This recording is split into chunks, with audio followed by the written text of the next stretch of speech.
My prescriptions. Not the illegal pills I bought on the street. The official prescriptions with my name on them. And they took them from me simply because I had no business being prescribed them in the first place.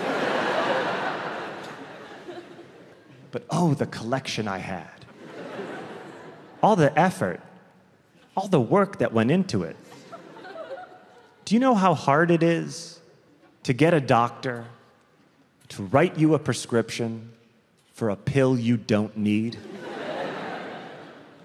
It's not hard. It's so easy. It's so easy. Here's what you do, or here's what I did, but don't do it, but if you did do it, it would totally work. Okay. Go on like WebMD, search doctors in your zip code, okay? And then sort the results. Lowest rating to highest. You will not need to scroll far. Find the doctor in your area with the lowest number of stars. This person needs your business. Is this a bad doctor? Nay, nay. This is the best doctor.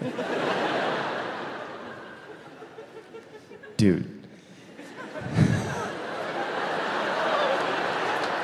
You can walk in there, and it's like Captain Phillips. You can be like, look at me. I am the doctor now. You can use their computer. Check Yahoo News or something. I had a doctor in New York City that just wrote me prescriptions. Dr. Michael, no last name. Oh, I don't mean I'm protecting his identity. He never told me his last name. Even before the pandemic, Dr. Michael worked out of his apartment on 2nd Avenue. That's odd. I'd go to see Dr. Michael, and I'd knock on his door, and he'd always answer the door like this. He'd go, "My wife Minerva is sleeping." Like really paranoid. But he wasn't saying, "So keep your voice down." It was as if he was saying, "I didn't just kill my wife Minerva." So then we'd go into his kitchenette. To call it a kitchen would be a great exaggeration. And we'd have our appointment. I'd go, "I want Klonopin." And he'd go, "Okay." And as he was writing it out on the pad and tearing it off, he'd go, "Oh, what's it for?" And I'd go, "I have anxiety." And he'd go, "Oh, then you need it." And then Dr. Michael, he'd always go, "Hey, you want a flu shot?" Aw. He wanted to be like a real doctor.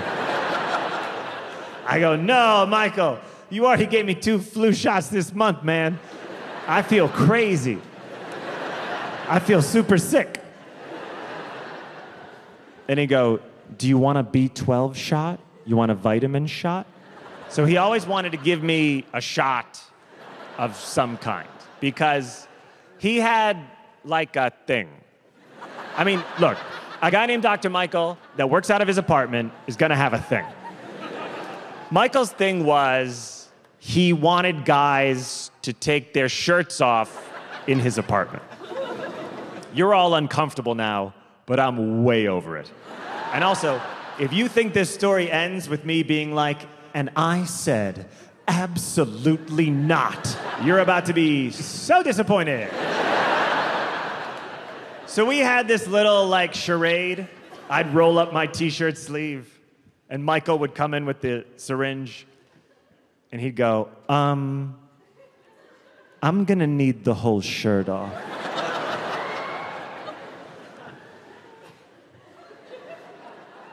I'd be like, 30 Klonopin, 2 refills. Whoop.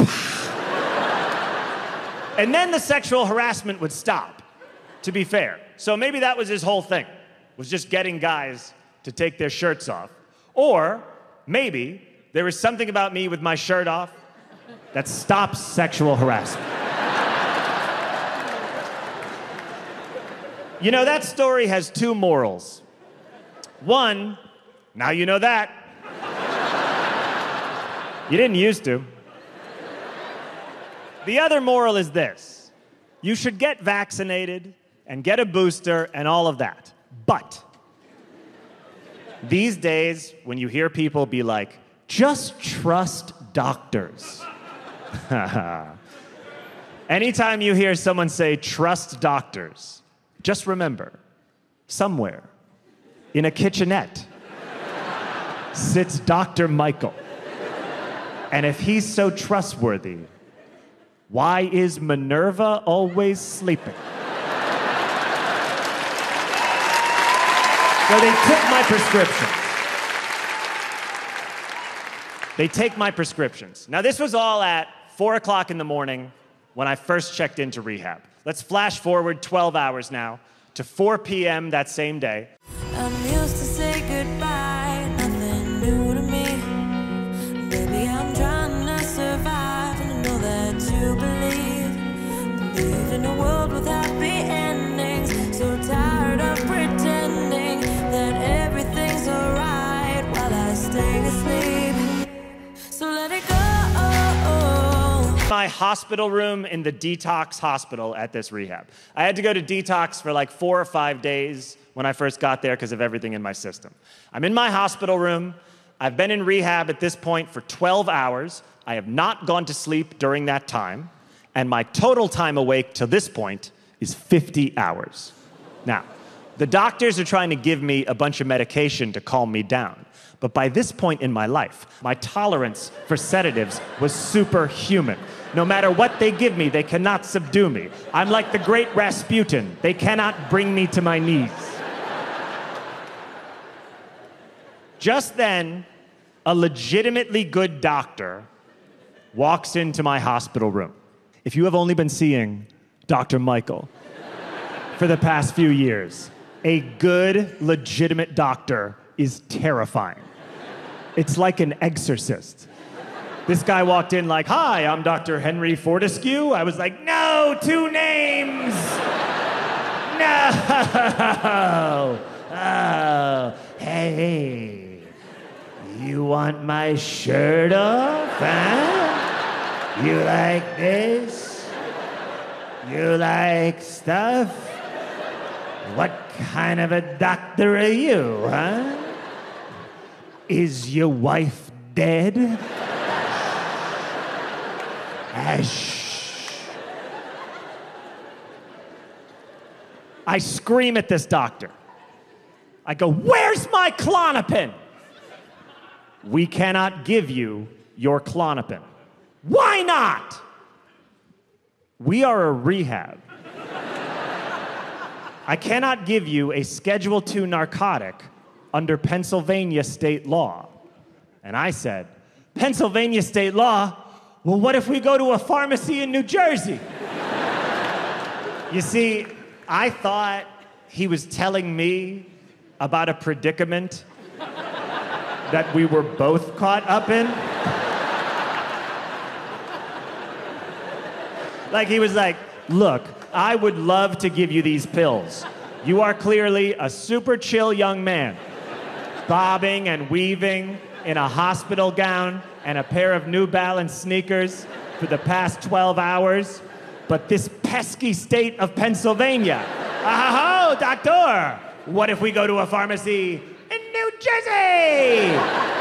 Oh my God, no one has ever thought of that. You're the first drug addict here to have a scheme. Let's go in my car. You're clearly ready to leave the grounds.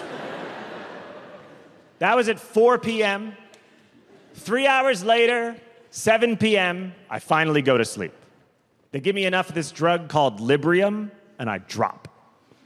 They put a nurse in my hospital room to make sure I stay asleep, because I had been trouble. I'm not sure what it was exactly that got them so worried, but it might have been when I said, I'm gonna pretend to go to sleep.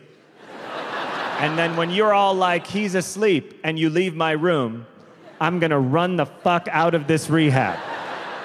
Something about saying that out loud, twice, to two different staff members, had raised a few eyebrows.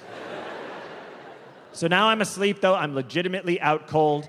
They have a nurse in my room to make sure I stay asleep. She's sitting in a chair next to a bedside table. I'm asleep in the bed. My phone is face up on the bedside table next to her.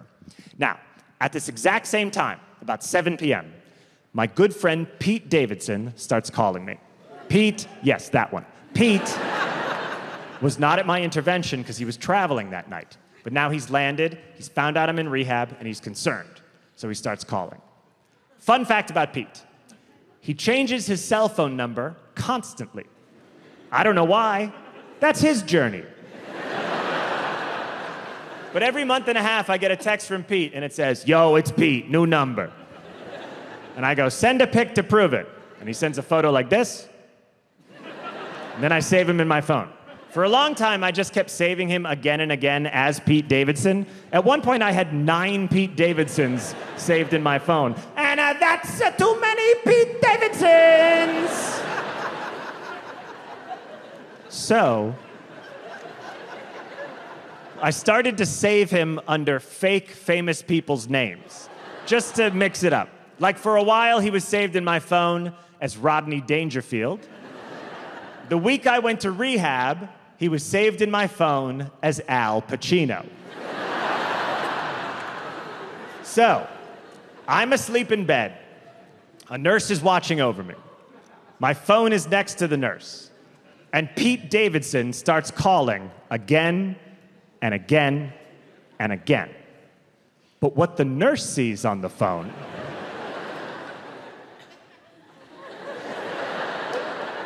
is that this unconscious patient is getting not 1, not 2, but 5 missed calls from Oscar winner Al Pacino. So, she fucking wakes me up.